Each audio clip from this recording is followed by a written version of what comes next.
আস্তে আস্তে করে থালা থেকে তুলে নিচ্ছি। দেখুন কত সুন্দর আমসত্ত্বটা উঠে যাচ্ছে। দেখুন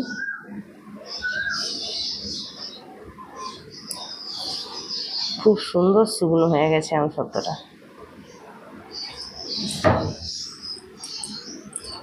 নমস্কার বন্ধুরা, আবারও চলে এসেছি নতুন একটি রেসিপি নিয়ে। আর আজকে তৈরি করব পাকা আমের আমসত্ত্ব। এর আগে তো আমি কাঁচা আমের আমসত্ত্ব দিয়েছিলাম, এবার করব পাকা আমের আমসত্ত্ব। তো যখন এই পাকা আম চলে যাবে, মানে পাকা আমের সিজনটা থাকবে না, তখন এই আমসত্ত্বগুলো খাওয়া হবে আর পাকা আমের একটা স্বাদ পাওয়া যাবে, খেতেও কিন্তু খুবই ভালো লাগবে। আর আজকে আমি পাকা আমের আমসত্ত্বটা একদম সহজ পদ্ধতিতে আপনাদের দেখাবো, খুব তাড়াতাড়ির মধ্যেও কিন্তু দেওয়া হয়ে যাবে। আপনারা পুরো রেসিপিটা প্রথম থেকে শেষ পর্যন্ত দেখুন আর আমার সঙ্গে থাকুন। আজকে পাকা আমের আমসত্ত্বর জন্য দেখুন এখানে কয়েকটা গাছ পাকা আম নিয়েছি। প্রত্যেকটা আমই কিন্তু খুব সুন্দরভাবেই পেকে গেছে। বাদ থেকে কিন্তু দেখে মনে হচ্ছে কাঁচা, সবুজ সবুজ লাগছে, কিন্তু খুব সুন্দর পেকে গেছে। প্রথমে আমগুলোকে ধুয়ে নেব।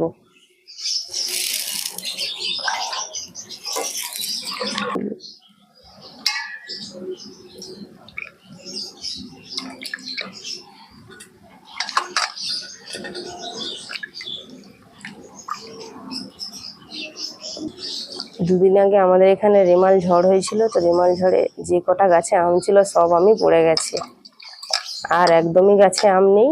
এই কয়েকটা আমই ছিল। আমগুলোর গায়ে একটু আঠা আঠা ভাব আছে, তো ভালো করে এইভাবে একটু ধুয়ে নিচ্ছি।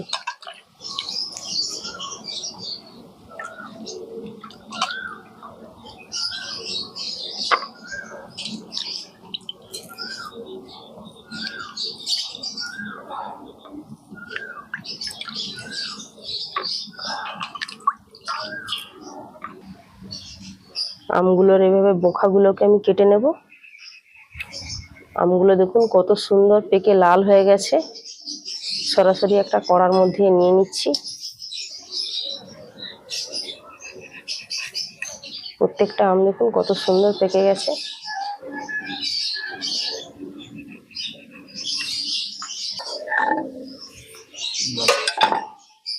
সব আমের বোখাগুলোকে আমি ফেলে দিয়েছি।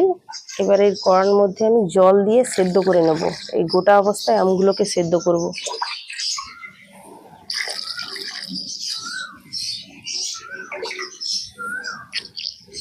এইভাবে বেশি করে জল দিয়ে সেদ্ধ করে নেব।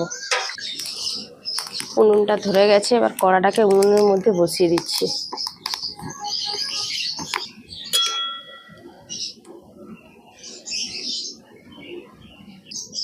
আমগুলো দেখুন কত সুন্দর সেদ্ধ হয়ে গেছে, খুব সুন্দর সেদ্ধ হয়ে গেছে। এবার জল থেকে তুলে নেব।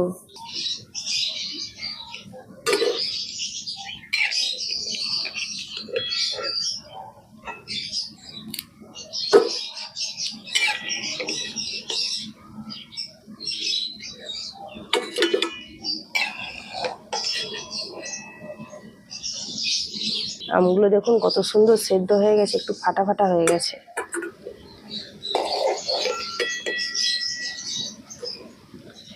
এবার এই আমগুলোকে আমি ঠান্ডা করে নেব।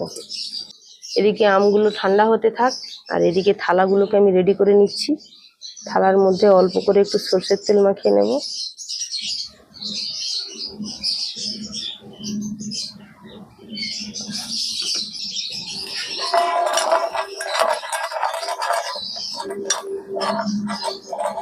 থালার মধ্যে তেল মাখিয়ে আমসত্ত্বগুলোকে দিলে আমসত্ত্বগুলো শুকনো হবার পর খুব সুন্দরভাবে উঠে আসবে।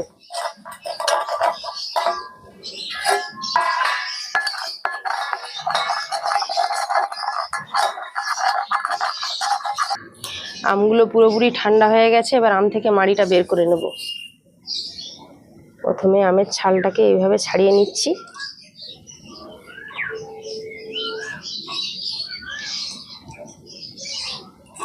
ছাড়িয়ে নিয়ে এইভাবে চালনির সাহায্যে ঘষে ঘষে আমের মাড়িটাকে বের করে নিতে হবে।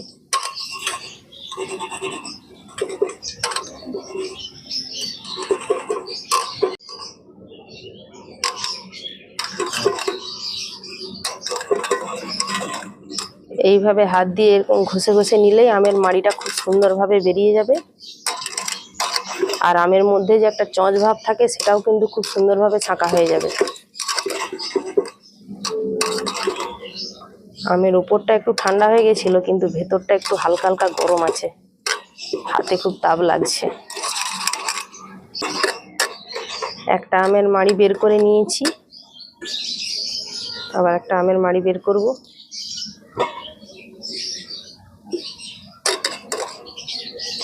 হালকা হালকা গরম আছে। দেখুন আমের মাড়িটা দেখুন কত সুন্দরভাবে ছাঁকা হয়ে বেরিয়ে যাচ্ছে। এইভাবে ঘষে ঘষে কিন্তু আমের মাড়িটাকে বের করে নিতে হবে।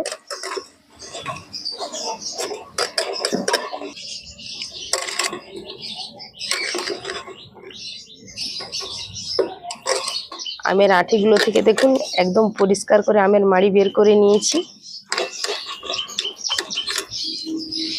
সব আম থেকে মাড়ি বের করা হয়ে গেছে। আর আমের মধ্যে যে একটা চটচট ভাব আছে সেটাও কিন্তু ভালোভাবে ছাঁকা হয়ে গেছে। চালুর নিচেতে দেখুন অনেকটাই আমের মাড়ি লেগে আছে, একটু মুছে নিচ্ছি।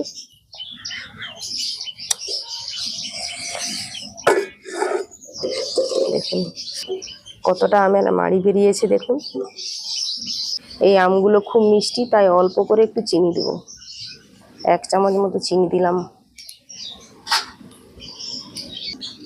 আর অল্প করে একটু লবণ।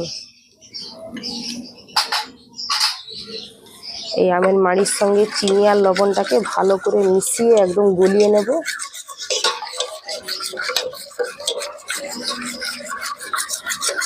এইভাবে নাড়তে নাড়তে কিন্তু খুব সুন্দরভাবে চিনিটা গলে যাবে।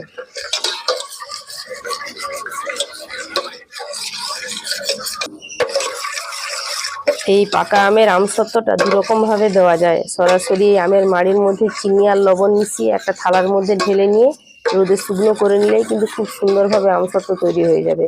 আর আরেক রকম হচ্ছে আমের মাড়ির মধ্যে লবণ আর চিনি মিশিয়ে কড়ার মধ্যে ফুটিয়ে নিয়ে তারপর রোদে শুকনো করে নিলে সেটাও তৈরি হবে, কিন্তু সব থেকে এটাই হচ্ছে সহজ পদ্ধতি।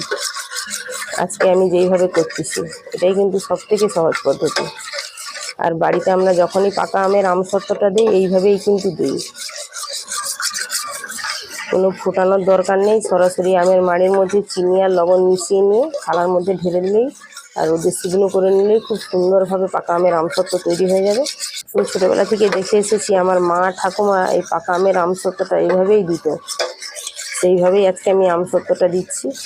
আপনারাও এইভাবে দিবেন, খুব তাড়াতাড়ির মধ্যে আমসত্ত্বটা দেওয়া হয়ে যাবে, কোনো রকম ঝামেলা নেই। চিনি আর লবণটাকে ভালো করে মিশিয়ে একদম গলিয়ে নিয়েছি। এবার একটা থালার মধ্যে ঢেলে নেব। আমি 2টো থালা নিয়েছিলাম, দেখলাম যে আমের মাড়িটা একটা থালার মধ্যে হয়ে যাবে, সেই জন্য একটা থালাই নিয়েছি।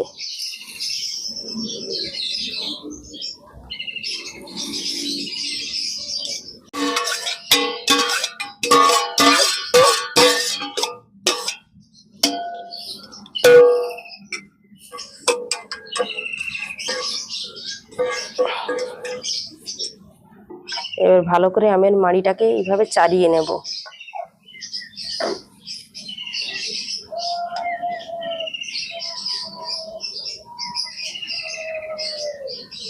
দেখুন থালার মধ্যে পুরোপুরি চাড়িয়ে নিয়েছি, এবার রোদের মধ্যে দিয়ে দেব।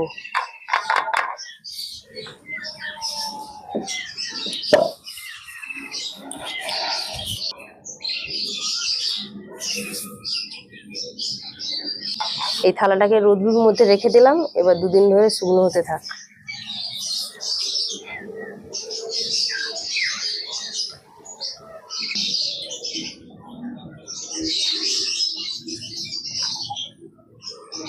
আমসত্ত্বর থালা আনতে এসেছি ছাদে, চলুন এবার বাড়ির ভেতরে যাই।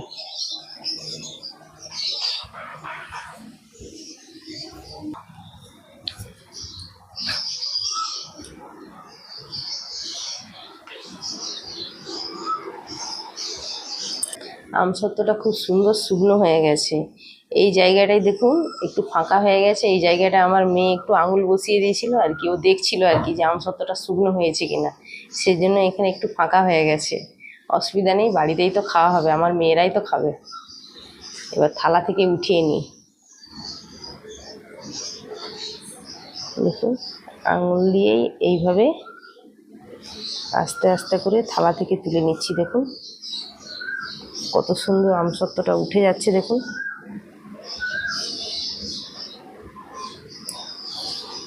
খুব সুন্দর শুকনো হয়ে গেছে আমসত্ত্বটা।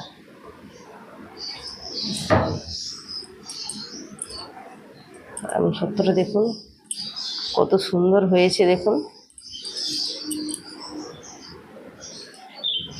দেখুন যেন পাঁপড়ের মতো লাগছে দেখতে, দেখুন আমসত্ত্বটাকে খুব সুন্দর হয়েছে। আর কালারটাও দেখুন কত সুন্দর লাগছে। এবার ছুরি দিয়ে একটু সাইজ করে কেটে নেব।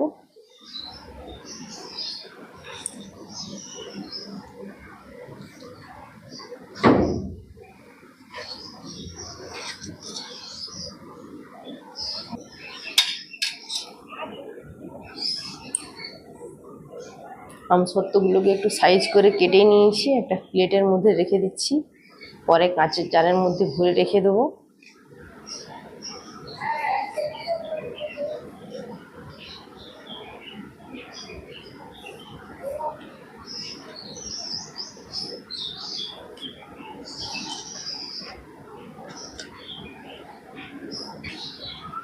বন্ধুরা, এই আমসত্ত্বগুলো অনেক দিন পর্যন্ত রেখে খাওয়া যাবে, শুধু মাঝে মাঝে একটু রোদ্রুতে দিয়ে রাখতে হবে। আমার মেয়েরা বাড়িতে নেই, টিউশন পড়তে চলে গেছে, নাহলে থাকলে এক্ষুনি খাওয়ার জন্য বায়না করতো। এখন একটা খেয়ে দেখি।